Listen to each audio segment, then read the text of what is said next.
नमस्कार दोस्तों, हत्या से संबंधित आरोप आईपीसी धारा 302, हत्या के प्रयास से संबंधित आरोप आईपीसी धारा 307, चोरी से संबंधित आरोप आईपीसी धारा 379, हत्या के उद्देश्य से अपहरण आईपीसी धारा 364, जबरन वसूली संबंधित आरोप आईपीसी धारा 383 और ऐसे दर्जनों आरोप दुलारचंद यादव पर लगे थे। कल मोकमा के टाल इलाके में उनका शव पुलिस को मिला। उनकी मृत्यु मारपीट के दौरान हुई है या फिर हादसे में हुई है या फिर गोली मारकर उनकी हत्या की गई है, अभी पुलिस इसकी जांच कर रही है, इसलिए इस पर कुछ भी कहना जल्दबाजी होगी। दोस्तों याद रखिए, इससे पहले भी उत्तराखंड के पत्रकार राजीव प्रताप की मौत के मामले में हमने आपसे यही कहा था कि जांच से पहले ही मृत्यु को हत्या बता देना पत्रकारिता नहीं है। उस समय देश के कई कथित बड़े बड़े और क्रांतिकारी मीडिया हाउसेस ने पत्रकार राजीव प्रताप को हत्या घोषित कर दी थी, कह दिया था कि उनकी हत्या की गई है। उस पर दर्जनों वीडियो बना डाले थे। बाद में जांच में सामने आया कि पत्रकार राजीव प्रताप की मृत्यु ज्यादा शराब के सेवन के कारण हुए हादसे में हुई। इसलिए दुलारचंद के मामले में भी हमारा मानना है कि हम खुद जज ना बने, पुलिस को अपना काम करने दें, अदालतों को अपना काम करने दें और जांच के बाद जो पुलिस और अदालत कहे तब हम ये कह सकते हैं कि ये हत्या है या नहीं।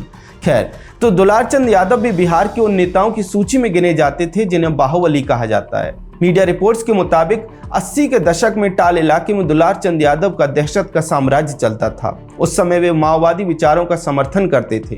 1990 में कोर्ट से जमानत के बाद वे राजनीति में आए थे। लालू प्रसाद यादव का हाथ उनके ऊपर था, जैसा कि और भी तमाम गुंडों के ऊपर था। वे भी आरजेडी के बड़े नेता माने जाते थे, जैसे शाहबुद्दीन समेत और भी तमाम गुंडे 90 के दशक में आरजेडी के नेता बने थे। हालांकि इस चुनाव में दुलारचंद यादव आरजेडी के बजाय प्रशांत किशोर की जन स्वराज पार्टी के प्रत्याशी पीयूष प्रियदर्शी उर्फ लल्लू मुखिया के समर्थन में चुनाव प्रचार कर रहे थे। पुलिस का कहना है कि टाल इलाके में प्रचार के दौरान जेडीयू प्रत्याशी अनंत सिंह का काफिला और जन स्वराज प्रत्याशी पीयूष प्रियदर्शी का काफिला आमने सामने आया। दोनों नेताओं के समर्थकों में किसी बात को लेकर पहले बहस और फिर मारपीट हो गई। इसके कई वीडियो सोशल मीडिया पर चल रहे हैं, लेकिन वे वेरीफाइड नहीं है, इसलिए हम उन्हें आपको नहीं दिखा रहे।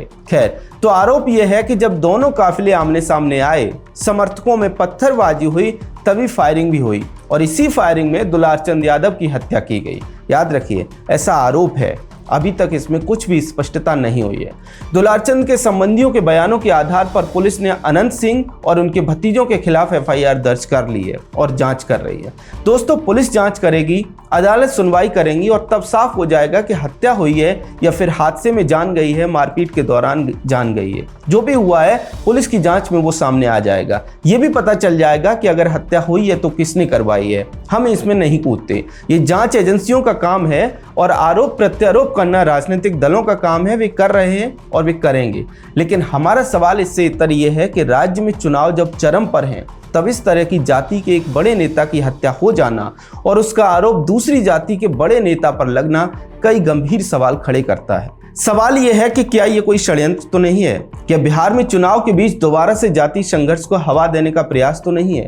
क्या दोबारा से जाति संघर्ष को भड़काकर जातीय आधार पर चुनावों का ध्रुवीकरण करने का प्रयास तो नहीं है? निश्चित तौर पर ऐसा हो सकता है, क्योंकि बिहार लंबे समय से इस जाति संघर्ष से दूर है और ग्राउंड रिपोर्ट्स बार बार इशारा कर रही हैं कि इस बार मतदाता जाति से अलग लाभार्थी योजनाओं पर, विकास पर और सामाजिक योजनाओं पर वोट देने की बात कर रहे हैं। विशेष तौर पर महिलाएं और किसान तो जाति से बिल्कुल अलग दिखाई देते हैं। विकास तो भेले, जकरा खोपड़ी रहे तकरा पक्का बना देलकै। अच्छा, अब ओहि से बढ़ के की चाहिए? जकरा पैखाना रहे पैखाना बना देलकै, जकरा भोजन दऽ रहले हन तऽ एहिसँ बढ़ि कऽ की? भोजनो भेट रहल छै, पैखानो बना देलकै, झोपड़ी से पक्का बना देलकै। ओहो तो विकास केलकै तऽ मोदिये ने, पंखा लगा देलकै। इसके अलावा हम देख रहे हैं कि बिहार का युवा भी इस बात को कह रहा है कि नौकरी के लिए, विकास के लिए, सुशासन के लिए वो वोट करेगा। मतलब ये कि जाति के आधार पर वोटिंग का जिस राज्य का इतिहास रहा है, वहाँ पहली बार ऐसा दिखाई दे रहा था कि लोग जातियों से अलग विकास और सुशासन से संबंधित मुद्दों पर वोट करने की बात कर रहे हैं। इसी बीच एक जाति के नेता का शव दूसरी जाति डोमिनेटेड क्षेत्र में मिलता है, जिसके बाद न सिर्फ सोशल मीडिया पर बल्कि जमीन पर भी लोग एक दूसरे जाति समुदाय के खिलाफ जुबानी हमले करते हुए दिखाई दे रहे हैं। इसलिए सवाल उठता है कि कहीं ये पूरा मामला जाति संघर्ष को सुलगाने का प्रयास तो नहीं है। दोस्तों, हम किसी दल की ओर इशारा नहीं करते, लेकिन हमारा मानना है कि पुलिस को इस एंगल से भी मामले में विस्तार से जांच करनी चाहिए कि आखिरकार इसके पीछे का वास्तविक कारण क्या है। इस एंगल से जांच इसलिए भी जरूरी है क्योंकि जिन अनंत सिंह पर हत्या का आरोप लगा है उनका कहना है कि ये पूरा खेल आरजेडी नेता सूरजभान सिंह का रचा हुआ है। हम नहीं जानते कि सच क्या है, लेकिन जांच जरूर होनी चाहिए जिससे कि दूध का दूध और पानी का पानी हो जाए। ये साफ हो जाए कि एक इकलौती घटना है या फिर सोच समझकर चुनावों के बीच राज्य में जाति संघर्ष को हवा दी जा रही है। दोस्तों, एक बात और समझनी जरूरी है।